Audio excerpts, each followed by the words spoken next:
دا به مړه شئ بیا به ایکسپریس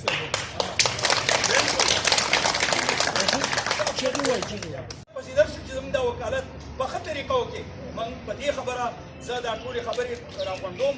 موږ به قتل بند کرو، سواد کا معاشی قتل بند کرو، سواد کا معاشی قتل بند کرو، سواد کا معاشی قتل بند کرو. پزرائز بکو موٹر وے پزرائز بکو موٹر وے سواد معاشی قتل بند کرو، سواد معاشی قتل بند کرو. نگران حکومت मुर्दाबाद, نگران حکومت मुर्दाबाद, محمد علی شاه मुर्दाबाद, محمد کرپشن نه منو کرپشن نه منو ما نگران حکومت محمد علی شاه غلط محمد علی شاه غلط محمد علی شاه غلط محمد غلط یو زه یو چغه وایم دا مجسټریټي نظام چې موږ نه منو په دې کې د عوامو لپاره ټول کمیشن کاندي د سینې چیرمن نظام مجسټریټي نظام زما د موټروي ډیرو درنو عزتمندو متاثرینو چې تاسو د خپل جایزې مطالبې دپاره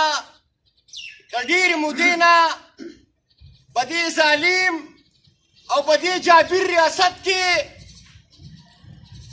که په د ژمي موسم دی که د ګرمۍ موسم دی خو تاسو د خپلې جایزې او د درینر ادا کافر حکمرانان که هغه نګران حکومت دی که هغه تېر شوي حکمرانانو هغو له پکار دا دي چې هغوی د دې سواد او د دې موټروي چې کم متاثرین دي چې د دوی د خواهشاتو مطابق د سواد په موټروي او په ایکسپریسوي باندې کار شروع کړي.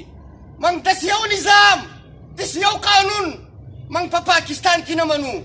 داسې به تاسو په یوه دنیا کې نه لیدلي چې قوم یو شی غواړي او حکمرانان د خپلو مراتو دپاره د خپل کرپشن دپاره د خپل لوټمار دپاره بل نظام غواړي. موږ به هغه نظام غواړو او هغه اقدامات په موږ په سواد کې غواړو چې د سواد دی زموږ دپاره لویه برکتي ځای هغه دی چې هلته قانون جوړېږي. نن دغه خلکو د پاکستان دغه قوانین چې کوم دي هغه یې د خپلو لاندې کړي دي خو دلته د خپلې رضا او د خپلو خواهشاتو فیصلې کوي.